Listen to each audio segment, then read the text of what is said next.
And to make progress, we have to stop treating our opponents as our enemies. They are not our enemies. They are Americans. They're Americans. The Bible tells us to everything there is a season, a time to build, a time to reap and a time to sow, and a time to heal. This is the time to heal in America. I will go and take Trump out tonight. Those words have been interpreted as an attempt on the president's life. How did you intend them? That's absolutely ridiculous. Nobody believes that.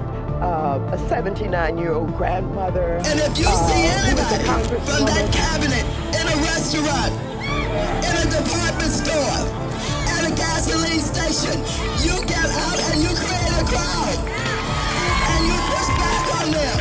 And you tell them they're not welcome. The only harm that I may be doing to the president is I want him impeached. Yes, I have thought an awful lot about blowing up the White House. And sadly, the domestic enemies to our voting system and our honoring our Constitution are right at 1600 Pennsylvania Avenue. You know, there needs to be unrest in the streets for as long as there's unrest in our lives. And unfortunately, there's plenty to go around. I know that there are protests still happening in major cities across the United States. They're not going to stop. They're not going to stop. And this is a movement, I'm telling you.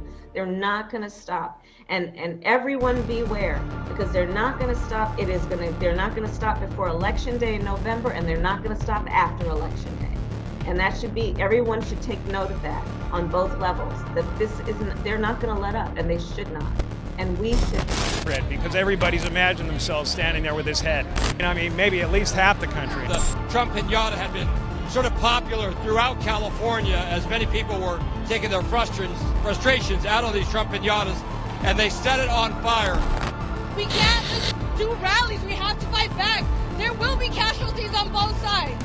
There will be, because people have to die to make a change in this world. America desperately needs unity, and it needs the spirit of togetherness. When has he spoken up about peace and unity? Somebody's got to do something about Antifa and the left, because this is not a right-wing problem. This is a left-wing. This is a left-wing problem. Antifa's an idea, not an organization. Oh, you got it. Not militia.